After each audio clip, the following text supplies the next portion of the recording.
संदेह।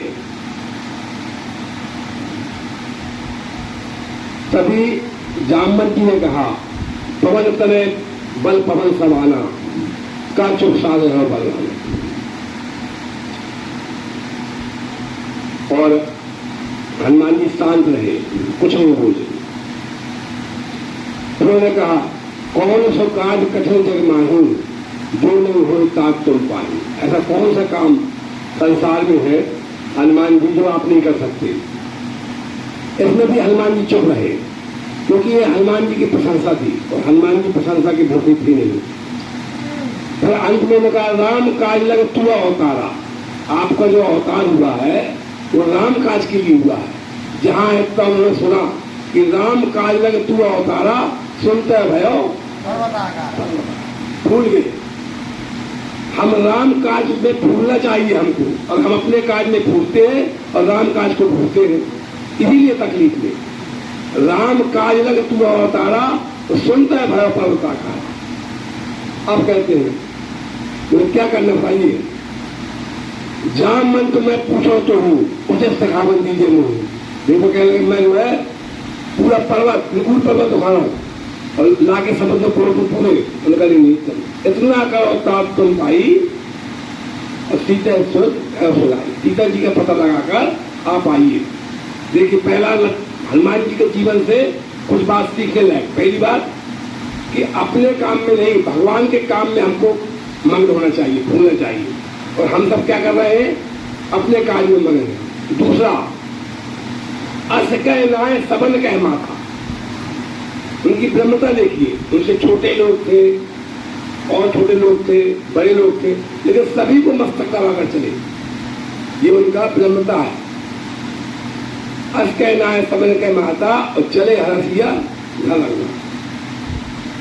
हमको हनुमान जी के जीवन में दूसरी चीज ये सीख ले गए कि हमको जो है विनम्र होना चाहिए। हमारे तरफ नम्रता चाहे छोटा हो चाहे बड़ा हो, हमको खुद उनको मस्तक दबाना चाहिए। हमको ये इंतजार नहीं करना चाहिए कि सामने वाला हमें नमस्कार करेगा। हनुमान जी से पूछा गया कि रावण को भगवान उठा ले गए थे, तो भगवान रावण जो है भगवान उठा ले गया था, तो फिर आप कैसे गए रावण को मार कर आप ले आए, भगवान जी नहीं ला पाए। तो उन्होंने कहा कि मैं अपनी पूंछ पीछे रखता हूँ, बाकी जितने संसार के लोग हैं सब अपनी पूंछ आगे रखते हैं। हम आपके घर जाएं, आप हमें ना पूछे, बस लड़ाई शुरू। बोले मैं जो है भूषण पूछ रहा है कि तुम्हारे दासन में कोई मोरे हृदय प्रीत हुई, कि तुम राम तीन अनुरागी, आयो कल मोर गई, तुम कौन हो। तब हनुमंत कही सब राम कथा। पूछे कि तुम कौन हो, वो बता रहे हैं राम की कथा। तब हनुमंत कही सब राम कथा निज नाम, अपना केवल नाम बताया, इसका अलावा कुछ नहीं बताया।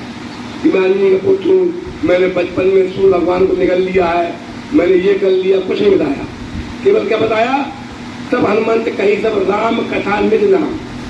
इसके बाद अपना नाम बताया। फिर कहा कि प्रात ले जो नाम हमारा, के गिनता है न मिले, और हम अपने नाम बताएंगे। अरे चले आइए, आप हमारा नाम बता देना, तुरंत सामने वाला काम करेगा। हमारा नाम किसी से पूछ लेना।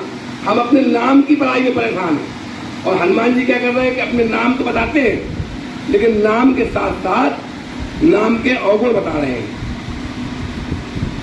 वो है, जबकि वो सूर्य को निकल चुके हैं, पवन पुत्र है, और ऐसा कोई काम नहीं है, सब कुछ कर सकते हैं, इसके बाद भी वो नहीं बताते। हनुमान चालीसा में आता, तुमरे भजन राम को पावे। आप हनुमान जी भजन कीजिए, प्राप्ति किसकी होगी, राम की होगी। क्योंकि हनुमान जी ने कहा, एक बार सेवा में थोड़ा देर पहुंचे हनुमान जी, भगवान ने कहा कहाँ थे आप। बोले प्रभु आपकी कथा चल रही थी, मैं आपकी कथा में था।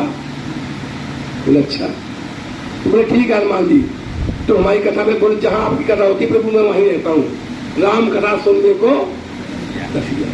बोले ठीक है हनुमान जी, आपकी जहां कथा होगी मेरी कथा होगी, आप रहेंगे, और जहां आपकी कथा होगी वहां मैं रहूंगा। इसलिए तुमरे भजन राम को पाओ। अगर आप हनुमान जी की कथा कहते हैं तो भगवान वहां उपस्थित होते हैं। दूसरी बात यह है कि बुद्धि का कितना बड़ा खेल। इतने जब सोसा मिलती है उनको, सोसा नाम है उनकी माता, देवता लोग भेजते हैं उसको, तब वो सत्य जो जानते हैं उनकी नाम अलग रूप में सुखी ना। अगर वो और बात कहते हैं वो 4 कोष करती हो, 8 कोष 16 जो मुक्त 532 जस जस सोसा रूप बढ़ावा दास बदल का रूप दिखावा। तो हमें इससे शिक्षा मिलती है कि यदि कहीं कोई बहुत बड़प्पन की बात चलती हो तो हमको अपना बड़प्पन कम करके उस घटना से निकल जाना चाहिए। ये नहीं कि अगर कहीं कोई बहुत कंपटीशन की बात चल रही है तो हम भी कंपटीशन में उस काम को भूल जाएं जिस काम से आए थे। तो सोरसा ने जो है जब बहुत बड़ा मुंह कर लिया तो उन्हें अकल लगा ली कि 400 कोष का मुंह कर लिया है तो ये मुंह इसको कम करने में भी टाइम लगेगा, तब तक मैं जाऊंगा और निकल आऊंगा।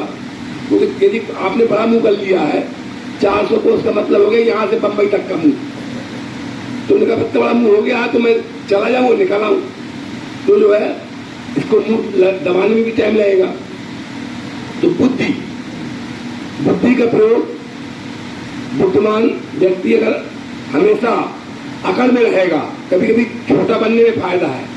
हनुमान जी के सुंदरकांड से शिक्षा मिलती है कि कभी कभी जो है हमको जीवन में छोटा बनने में भी फायदा है तो छोटा बन लेना चाहिए, काम निकालना चाहिए। तीसरी बात यह है कि वो सीता जी की पता लगाने आते हैं हनुमान जी, तो अशोक वाटिका में इंतजार करते हैं। ये नहीं कि गए सीधे जाके एकदम प्रकट हो गए कि मैं ऐसा हूं। उन्होंने इंतजार किया और ये देखा कि हम बंदर हैं और बंदर का पेड़ पौधों से बहुत गहरा संबंध होता है। इसलिए तुलसीदास ने कहा कि तर पल्लों में रहा लोकाई, लिख देते कि कोट कंगूरा रहा लोकाई, बड़े बड़े कंगूरा थे सोने के, उसमें छिप जाते।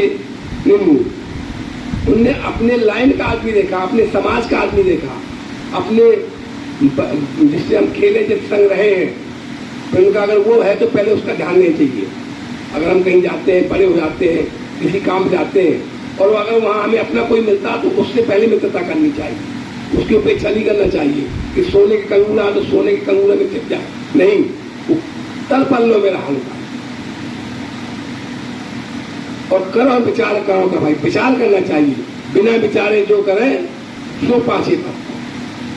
विचार सब ज्ञान होने के बाद विचार बहुत जरूरी है। अगर विचार नहीं है जीवन में आपके, हर काम, चाहे वो आहार हो, चाहे वो व्यवहार हो, कुछ भी चीज हो, अगर आपने विचार कर लिया, वाणी में विचार करना चाहिए। ये तराजू तौल कर तब मुख बाहर आन, पहले तौल लो कि हम जो बोल रहे हैं हमको इसका क्या परिणाम होगा। पहले तो लोग इतना विचार करते थे, पुरानी कहावत है कि आदमी वो है कि जो बैठ जाए तो उठे ना, और औरत वो है जो लेट जाए तो उठे ना। मतलब विचार करके ऐसे जगह आदमी बैठे कि उसको कोई उठा ना पाए। जहां योग जगह वहीं बैठे, ऐसा नहीं कि ऐसी जगह बैठ जाए कि आदमी कहे कि आप उठ जाओ, यहां से वहां जाओ। और महिला वो है जो पूरा काम निपटा के कुछ लग जाए फिर लेते, ये नहीं कि दूध लग दिया होने में, बिस्तर में आराम हो रहा, दूध ही जल गया, नींद लग गई, सारा संपूर्ण काम निपटा के ही लेते। इसलिए पहले जो बेड एड होते थे, सीधा पलंग उठा और पलंग बिछा। जब से बेड का जमाना आया तब से बीमारियां बहुत बढ़ गई, दिन भर लेटना, इससे बीमारियों का बहुत असर पड़ा। तो इसलिए विचार करके काम करना चाहिए। दूसरी शिक्षा हमको ये मिलती है कि कितना भी बल हो, कितना भी हमारे पास ताकत हो, हमको विचार पूर्वक काम करना चाहिए। तीसरा उन्होंने संकेत दिया, प्रवेश नगर कीजिए सब काजा। कहीं भी जाइए अपने प्रभु को स्मरण करते रहिए। घर से जाइए तो प्रभु कहीं इसको भी चलिए मेरे साथ में, मैं चल रहा हूँ, उनसे अनुमति लेकर जाना चाहिए। आपके घर में जो मंदिर है उसकी उपेक्षा नहीं करना चाहिए। कहीं जाइए, हनुमान जी के जीवन शिक्षा मिलती है, वहां से उनको दर्शन कीजिए और जब उस जगह प्रवेश कीजिए वहां पर एक बार भगवान का फिर स्मरण कीजिए। कोई भी काम करने से पहले भगवान का स्मरण करना चाहिए। हम आप में से 90% लोग नहीं करते। अगर आपने भगवान को हृदय में रखकर कोई काम किया है, हृदय राग है तो हृदय में, लेकिन तो देख लो कि है कि नहीं है, एक बार झांक के देख लो। तो हृदय राग को संपूर्ण आ जाए, हमको उनके जीवन से संकेत मिलता है कि हमको जो है कोई भी काम करने से पहले ईश्वर का स्मरण करना चाहिए। इसके बाद वो हनुमान जी विभीषण के पास जाते हैं और विभीषण से मंत्र देते हैं, तुम्हारा मंत्र विभीषण माना, लंकेश्वर वै सब जग जाना। क्या मंत्र दिया हनुमान जी ने? विभीषण ने कहा कि तुम्हारे दासन में कोई मोरे हृदय प्रीत हुई, कि तुम राम दीन अनुरागी, आयो कर्मो भगी। सब हनुमंत कहीं सब राम कथा निग्राम, तुरंत जगल तनपुलगान सुमर राम गुणग्राम। तब उन्होंने कहा कि आप मैं इतना अब मैं भरोसा मनता फिर हर कृपा मेरा नहीं हलता।